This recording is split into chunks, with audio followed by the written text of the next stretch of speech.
नमस्कार। मैं डॉक्टर मीनाक्षी कर्ण जमशेदपुर झारखंड से आज दिनांक 26 अप्रैल 2025 को सदीनामा की ओर से संपादकीय लेकर उपस्थित हुई हूँ, जिसका शीर्षक है एक बार फिर जंग के मुहाने पर भारत, जिसे लिखा है हमारे संपादक आदरणीय राकेश अचल जी ने। भारत युद्ध का देश नहीं, बुद्ध की धरती है। भारत को शांति का अग्रदूत माना जाता है। भारत की संस्कृति और इतिहास शांति, अहिंसा और सद्भावना के मूल्यों से समृद्ध है। भारत ने कभी भी युद्ध की पहल नहीं की, परंतु कभी अपने देश और देशवासियों की सुरक्षा से समझौता भी नहीं किया। अपने दुश्मन से लोहा लेने के लिए हर संभव कदम उठाया। आज देश जिस संक्रमण काल से गुजर रहा है, आतंकी हमले झेल रहा, वहाँ शांति और अहिंसा से आतंकवादी नहीं मानेंगे।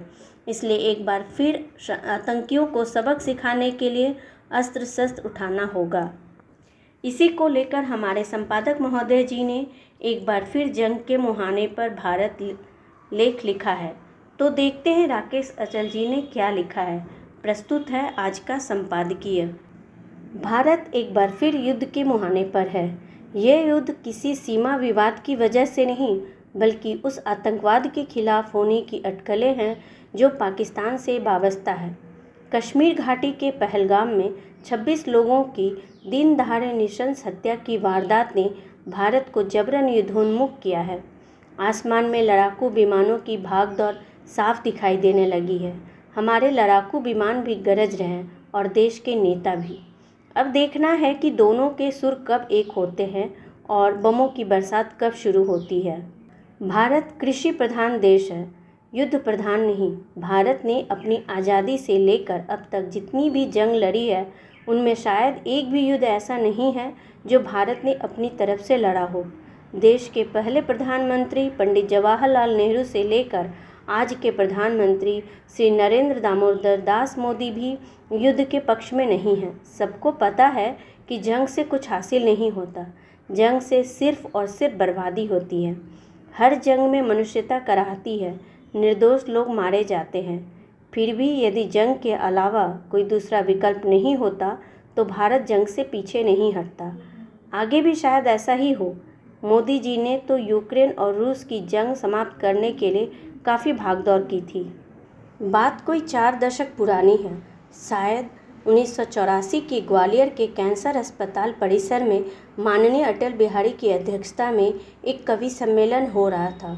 उस कवि सम्मेलन में मैं भी एक नवोदित कवि के रूप में मौजूद था। उस कवि सम्मेलन में अटल जी ने अपनी चर्चित कविता हम जंग न होने देंगे पढ़ी थी। वे जंग में थे, लेकिन कविता आत्मा से पढ़ रहे थे। उनकी कविता के कुछ अंश आप देखिए। हम जंग न होने देंगे, विश्व शांति के हम साधक हैं, जंग न होने देंगे। कभी न खेतों में फिर खून खाद फलेगी, खलिहानों में नहीं मौत की फसल खिलेगी। आसमान फिर कभी न अंगारे उगलेगा, एटम में नागासाकी फिर नहीं जलेगी। युद्ध विहीन विश्व का सपना भंग न होने देंगे, जंग न होने देंगे। हथियारों के ढेरों पर जिनका है डेरा, मुंह में शांति बगल में बम, धोखे का फेरा। कफन बेचने वालों से कह दो चिल्लाकर, दुनिया जान गई है उनका असली चेहरा। कामयाब हो उनकी चालें, वह ढंग न होने देंगे, जंग न होने देंगे। हमें चाहिए शांति, जिंदगी हमको प्यारी। हमें चाहिए शांति, सृजन की है तैयारी। हमने छेड़ी जंग भूख से, आगे आकर हाथ बटाएं दुनिया सारी। हरी भरी धरती को खूनी रंग न लेने देंगे, जंग न लेने देंगे, जंग न होने देंगे। भारत पाकिस्तान पड़ोसी साथ साथ रहना है, प्यार करे या वार करे दोनों को ही सहना है। 3 बार लड़ चुके लड़ाई, कितने महंगा सौदा। रूसी बम हो या अमेरिकी, खून एक है बहना। जो हम गुजरी बच्चों के संग न होने देंगे, जंग न होने देंगे। अटल जी को इसके बावजूद जंग का सामना करना पड़ा। उनके शांति प्रयासों को तत्कालीन पाकिस्तानी प्रशासक ने धत्ता बता दिया था। अटल जी के प्रधानमंत्रित्व कार्यकाल में पाकिस्तान से जंग हुई और जीती भी गई। अटल जी से पहले प्रथम प्रधानमंत्री पंडित जवाहरलाल नेहरू, लाल बहादुर शास्त्री, श्रीमती इंदिरा गांधी और अटल बिहारी वाजपेयी ने भी जंग लड़ी। जंग में पाकिस्तान टूटा और बांग्लादेश बना। जंग में हार जीत होती रहती है, किंतु देश विकास की दौड़ में पिछड़ जाता है। दरअसल जंग किसी भी लोकतांत्रिक सरकार का हथियार नहीं होती। जंग तानाशाही प्रवृत्ति के नेतृत्व का अमोघ अस्त्र होता है। पाकिस्तान की हठधर्मी भावी जंग की आधारशिला है। जंग के मामले में हम संघ और भाजपा के प्रबल विरोधी होते हुए कविवर पंडित अटल बिहारी वाजपेयी के प्रशंसक हैं। अटल जी कवि थे या नहीं ये अलग बात है, किंतु वे बेहतरीन तुकबंद थे और उनका मन कवि मन था। लेकिन जब सर पर आगामी युद्ध आ गई तो उनकी सरकार ने भी युद्ध लड़ा, क्योंकि युद्ध भारत पर थोपा गया था। इस बार भी युद्ध थोपा जा रहा है। हमारे प्रधानमंत्री मोदी जी ने भी अटल जी की तर्ज पर पाकिस्तान से रिश्ते सुधारने के लिए कोशिश की थी, लेकिन उनकी कोशिशें परवान नहीं चढ़ सकी। वह अटल जी जैसे कवि हृदय नेता नहीं हैं। उनकी भाषा और कार्य पद्धति अटल जी से भिन्न है। अब उनके सामने भी कोई विकल्प नहीं है जंग का।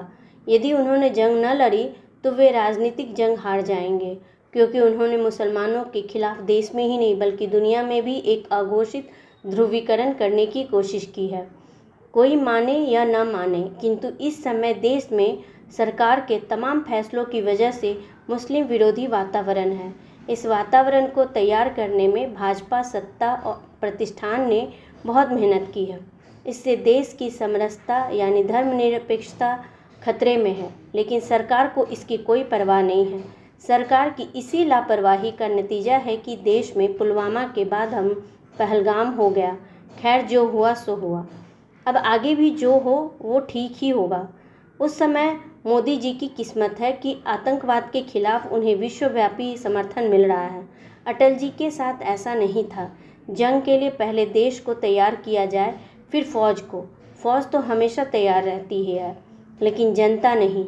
जंग के दौरान देश में सब एकजुट हो, क्योंकि फिरकापरस्ती न हो, कोई अनबन न हो, कोई हिंदू मुसलमान न हो, काला बाजारी न हो। अच्छी बात यह है कि पहलगाम हत्याकांड के बाद देश का मुसलमान भी आतंकवाद के खिलाफ सड़कों पर है। तो ये था हमारा आज का संपादकीय। कल फिर लौटूंगी नए विषय नए संपादकीय के साथ। तब तक के लिए मैं विदा लेती हूँ। नमस्कार।